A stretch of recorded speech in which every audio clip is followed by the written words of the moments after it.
नमस्कार, स्वागत है आप सभी का गणेश एस्ट्रो हेल्प में। और मैं डॉक्टर दिलीप आपका बहुत बहुत स्वागत करता हूं इस ज्योतिष के प्रोग्राम में।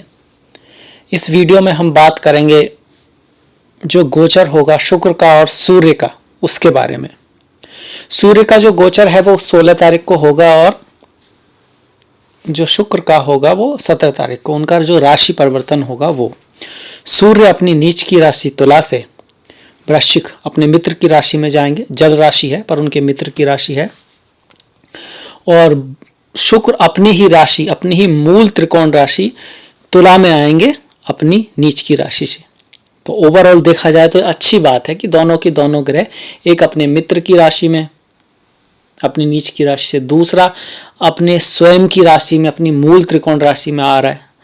तो ये जो परिवर्तन है वो आपके लिए, मिथुन राशि वालों के लिए, मिथुन लग्न वालों के लिए क्या चेंज लेकर आएंगे, जीवन के किस क्षेत्र में क्या चेंज ला सकते हैं, क्या सावधानी हम बरत सकते हैं, वो सारी बातें हम बात करेंगे।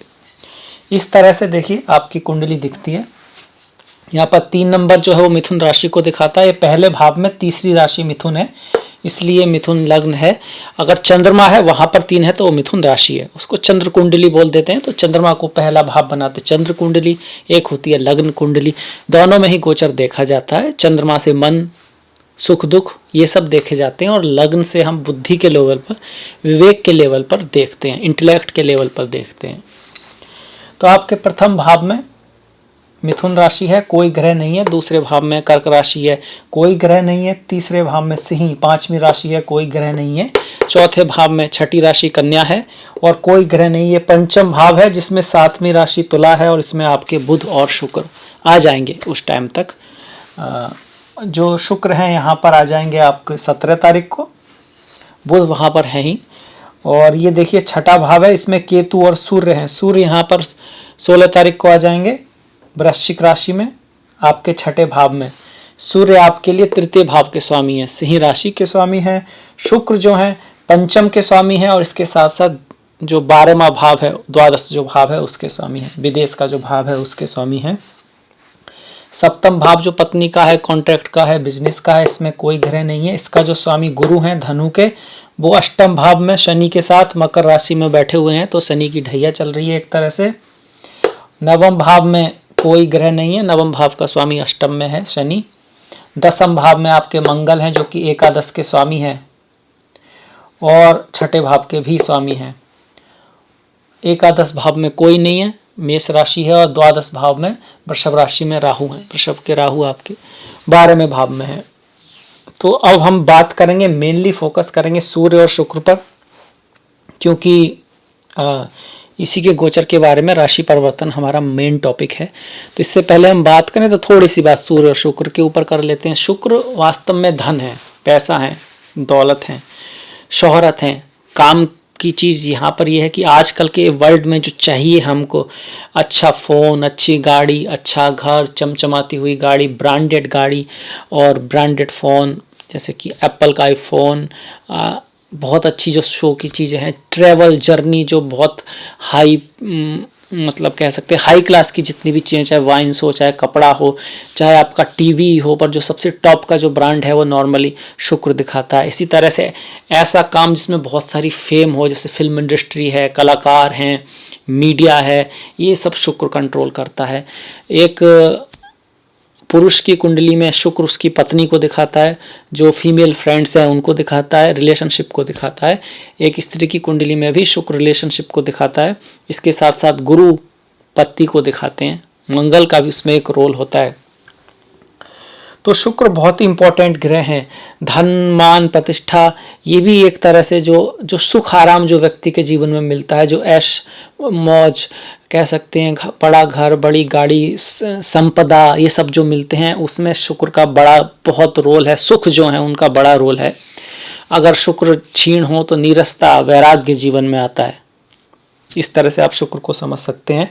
शुक्र भक्ति की तरफ भी ले जाते हैं, भक्ति योग, क्योंकि भक्ति से बढ़कर तो कोई सुख नहीं है। ईश्वर की भक्ति में अगर आप लीन हो जाएं तो परम सुख की जो है तो वो भी शुक्र के हिस्से में आता है। सूर्य की बात करें तो सूर्य आपका स्टेटस है, आपकी ख्याति है, आपकी प्रतिष्ठा है, आपका फेम है, आपकी समाज में स्थिति हैं, आपको गवर्नमेंट से कितना फेवर मिलेगा, पिता से आपकी कितनी बनेगी, आप कितने हाई पोस्ट पर जाएंगे, आपका इम्यूनिटी कैसी होगी, आपकी दूरदृष्टि कैसी होगी, आपका आत्मविश्वास अंदर से कैसा है, आप मन के लेवल पर कितने स्ट्रांग हैं, आप में नीचे से ऊपर उठने की कितनी क्षमता है, आप कितने अच्छे लीडर हैं। जिस तरह से शुक्र सभी को प्रकाश देता है, उसी तरह से सूर्य किसी भी देश में, किसी भी संस्था में जो सबसे प्रतिष्ठित व्यक्ति है, चाहे वो स्त्री है या महिला है, उसका जो सिंबलिज्म है वो सूर्य है। सूर्य ग्रहों के राजा हैं, तो एक तरह से किंग मेकर हैं, राजा बनाते हैं। किसी भी चीज़ का जो टॉप है वो सूर्य दिखाते हैं। सूर्य प्रकाश भी हैं, तो सूर्य ज्ञान भी हैं, प्रतिभा भी हैं, मर्यादा भी हैं, एक अच्छा लीडर हैं। आप कितनी अपनी बातों पर पक्के रहते हैं, ये सब सूर्य से है। अब हम देख लेते हैं आपकी कुंडली में ये जो ग्रह परिवर्तन है उसका रिजल्ट क्या होगा। शुक्र से शुरुआत करते हैं। शुक्र पंचम भाव में पंचम के स्वामी है और द्वादश के स्वामी है, बुध के साथ बैठे हैं। बुध आपके लग्न के स्वामी और चतुर्थ के स्वामी हैं। तो देखिए, पहले तो बुध और शुक्र यहाँ पर लक्ष्मी नारायण योग बनाकर बैठे हैं और पंचम में त्रिकोण में बैठे हैं, तो कुछ ना कुछ शुभता आएगी जीवन में, धन आएगा, पैसा आएगा, फेम आएगी, कुछ काम बनेंगे। ये एक राजयोग है, केंद्र त्रिकोण का राजयोग है, क्योंकि लग्न का स्वामी और पंचम का स्वामी एक साथ, चतुर्थ का स्वामी और पंचम का स्वामी एक साथ। बच्चों से लाभ हो सकता है, जमीन जायदाद से लाभ हो सकता है, आपकी क्रिएटिविटी से लाभ हो सकता है। अगर आप sales, marketing, art industry, film industry, इस तरह का जो काम है जो शुक्र से रिलेटेड है, कपड़ों का काम है, फेमस ज्वेलरी का काम है, आपका बेडिंग से रिलेटेड कुछ काम है, कुछ ऐसा शुक्र से रिलेटेड काम है जो चल रहा है, तो उसमें आपको लाभ हो सकता है। बुध और शुक्र का पंचम में आना किसी रोमांस की शुरुआत के लिए अच्छा है, किसी रिलेशनशिप की शुरुआत के लिए भी अच्छा है, कोई जीवन में आपके आ सकता है, पढ़ाई लिखाई के लिए भी अच्छा है और एजुकेशन के लिए भी अच्छा है। हालांकि गुरु चूंकि 20 तारीख से अष्टम में रहेंगे, तो थोड़ा सा ध्यान रखना है बच्चों का, और पढ़ाई के प्रति भी जो रिसर्च वगैरह में है उसमें तो अच्छा है। अगर आप किसी रिसर्च में, पर थोड़ा बहुत मन इधर उधर भटक सकता है, यहाँ इस बात का हमको ध्यान रखना है। शुक्र 12वें भाव के स्वामी भी हैं। 12वां भाव क्या होता है? विदेश का होता है, व्यय का होता है, धन खर्चे का होता है। तो संतान के ऊपर खर्चा हो सकता है, एजुकेशन के ऊपर खर्चा हो सकता है, आपकी संतान कहीं यात्रा पे जा सकती है, या आप खुद भी किसी यात्रा पर जा सकते हैं। यात्रा नॉर्मली आपके लिए अच्छी रहेगी, उससे आपको लाभ होगा, उससे आपको संतुष्टि मिलेगी, क्योंकि अपने ही भाव में है। खर्चा बढ़ेगा, किसी चीज़ पे खर्च आ सकता है, पैसा भी आएगा पर खर्च भी रहेगा, क्योंकि 12वें भाव में राहु हैं, अचानक से खर्चा देने की कोशिश करेंगे। स्वास्थ्य का ध्यान रखें, स्वास्थ्य का, हेल्थ का ध्यान रखें। राहु के बारे में हम बात नहीं कर रहे, पर फिर भी स्वास्थ्य का ध्यान रखें। इसके साथ साथ अगर हम बुध की बात करें, जो कि लग्न का स्वामी पंचम में, चतुर्थ का पंचम में है, आपकी क्रिएटिविटी अच्छी रहेगी, आपकी बुद्धि अच्छी तरह से काम करेगी। बच्चों के और आपके बीच में जो है अंडरस्टैंडिंग बढ़ेगी, कम्युनिकेशन बढ़ेगा। आपके और आपकी पत्नी, आपके पति, आपके प्रेमिका, आपके प्रेमी के बीच में भी अंडरस्टैंडिंग बढ़ेगी, कम्युनिकेशन बढ़ेगा। याद रखिए, कम्युनिकेशन, बातें हाँ बहुत ज़रूरी हैं। अगर आप एक दूसरे से बातें नहीं करेंगे तो चीज़ें थोड़ी खट्टी भी हो सकती हैं, रिश्तों में थोड़ा मिसअंडरस्टैंडिंग भी हो सकती है, खास करके आपके बच्चों के साथ, आपके पति पत्नी, प्रेमी प्रेमिका के साथ, क्योंकि बच्चों के कारक गुरु और सप्तम के स्वामी गुरु जो हैं अष्टम में आ रहे हैं और शनि के साथ हैं, शनि के साथ हैं, इस वजह से। हालांकि गुरु शनि का जो अष्टम में जो योग है ये ढैया है आपके लिए, और राहु भी 12वें भाव में बहुत फेवरेबल नहीं है, पर फिर भी अगर आपकी दशा महादशा अच्छी चल रही है तो ऐसे में अचानक धन लाभ के योग जरूर बने हुए हैं, अचानक इनहेरिटेंस मिलने के, पैतृक संपत्ति मिलने के बड़े योग बने हुए हैं। और चूंकि पंचम भाव भी सपोर्ट कर रहा है और अष्टम में भी गुरु शनि की यति धन भाव को देख रही है, तो कहीं से धन की वृद्धि होगी, कहीं से पैसा आएगा, इस तरह की संभावनाएं हैं। ये तब ही हो पाएगा अगर आपकी दशा महादशा अच्छी हो। आपकी जो जन्म कुंडली है, देखिए सबसे पहले तो जन्म कुंडली है जिसको आप लेकर आए थे, उसमें अच्छे ग्रह योग चल रहे हो, तब अगर ऐसा नहीं है और दशा महादशा आपकी राहु की है, शनि की है और ढैया भी चल रही है, तो ऐसे में कुछ खास नहीं हो पाएगा। हम बात कर रहे हैं जब कुंडली में दम हो, उसके ग्रह नक्षत्र जब पैदा हुए उस समय सही हो, और फिलहाल दशा महादशा अच्छी चल रही हो और बुध और शुक्र की चल रही हो तो बहुत ही अच्छी बात है, क्योंकि वो ट्रांजिट में भी अच्छे हैं इसलिए। इसके अलावा अगर हम शुक्र को देखें तो आपकी माता के भाव से दूसरे भाव में आ रहा है, तो अपनी माता के लिए अच्छा है, उनकी वाणी अच्छी रहेगी, साफ सुथरी रहेगी, प्यारी रहेगी, उनको धन लाभ हो सकता है अगर वो काम करती हैं। अगर आपकी माता जो है वर्किंग वोमेन है तो उनको जो है पैसा आ सकता है कहीं से, उनके धन में वृद्धि होगी।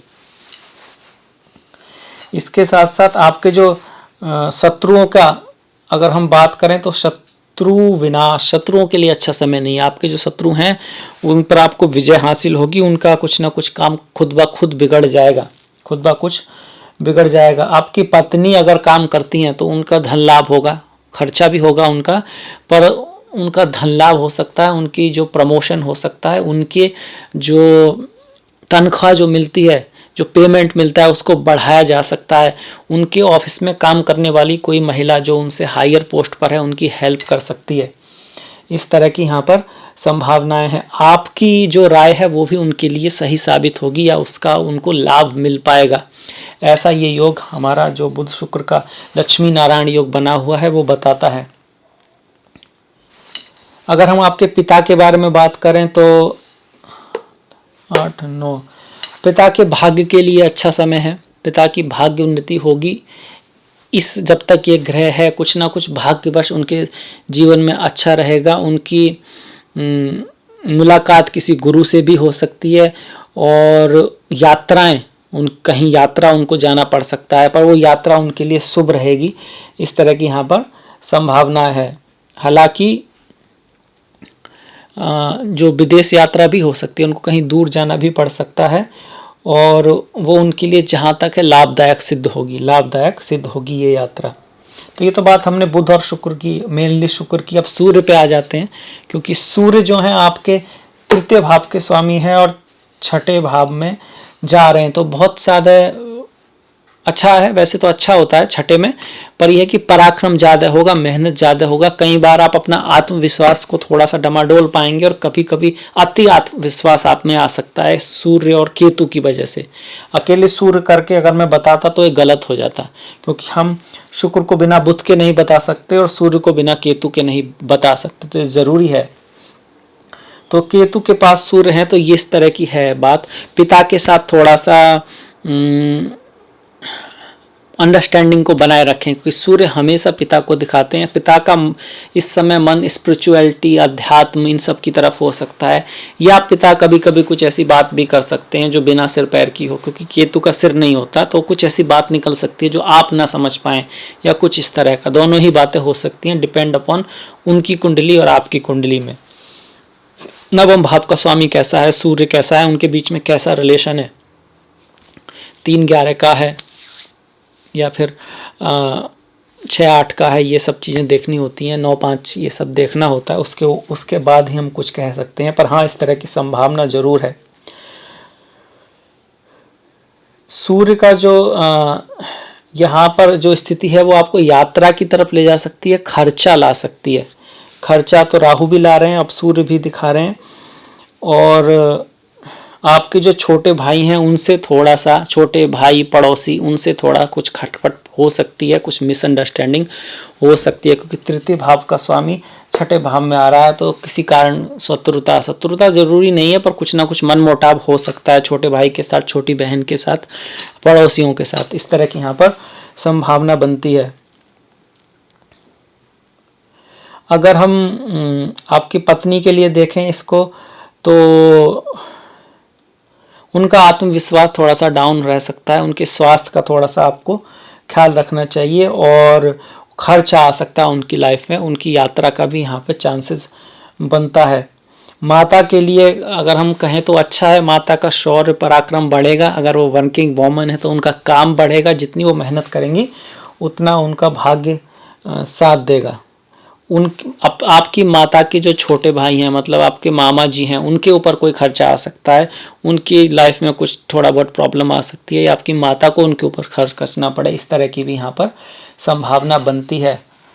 पिता के लिए एक तरह से अच्छा है, अचानक से उनके पद में वृद्धि हो सकती है, और पर क्योंकि ये सूर्य केतु के साथ है तो बॉस के साथ मिसअंडरस्टैंडिंग, आपके पिता के जो बॉस हैं, जो आपके उनके सीनियर हैं, उनसे उनको कोई प्रॉब्लम आ सकती है। हालांकि सूर्य दसम भाव में आ रहे हैं पिता के लिए, तो दसम भाव में सूर्य फेम को लाते हैं, पद प्राप्ति को लाते हैं और अपने मित्र की राशि में। पर चूंकि केतु यहाँ पर हैं तो केतु अपने आप में एक तरह का ग्रहण योग भी बोल सकते, तो ऐसे में दोनों ही संभावना रहती हैं। अगर पिता का कार्य थोड़ा बहुत एस्ट्रोलॉजी, ज्योतिष, अध्यात्म, योगा, कुछ ऐसी चीज़ों से जुड़ा हुआ है जो केतु से रिलेटेड है, computer, gas, petrol, diesel, magic, तो अच्छा है, तब उसमें काफ़ी अच्छा कर सकते हैं वो, लैंग्वेजेस। अब पर अगर ऐसा नहीं है तो कार्य में थोड़ा दिक्कत आ सकती है, उनका ट्रांसफ़र आदि हो सकता है, इस तरह की यहाँ पर संभावना बनी हुई है। तो आपको थोड़ा अधैर्यता से बचना है अभी फ़िलहाल में, जब तक मंगल भी यहाँ पर है, जो आने वाला जो समय है, अधैर्यता से बचना है। माता के स्वास्थ्य का थोड़ा ख्याल रखना, ये मंगल को देख के बता रहा हूँ मैं, थोड़ा थोड़ा मेनली जो है वो हम इन्हीं पर फोकस किया है। तो आई होप आपको पसंद आया होगा, अच्छा लगा होगा। इसको तो बहुत बढ़ाया जा सकता है, पर की जो पॉइंट है मैंने उनको बताने की कोशिश की है, और मुझे विश्वास है आपको सही लगा होगा। तो प्लीज़ लाइक कीजिएगा, शेयर कीजिएगा, घंटी वाला जो बटन है उसको दबाना मत भूलिएगा। आपका सहयोग, आपका साथ बहुत महत्वपूर्ण है। मैंने डिस्क्रिप्शन में अपना लिंक दिया है इंस्टाग्राम, ट्विटर, फेसबुक का। प्लीज़ लाइक, प्लीज़ फॉलो, और मिलेंगे इसी के साथ नेक्स्ट वीडियो में। तब तक के लिए नमस्कार।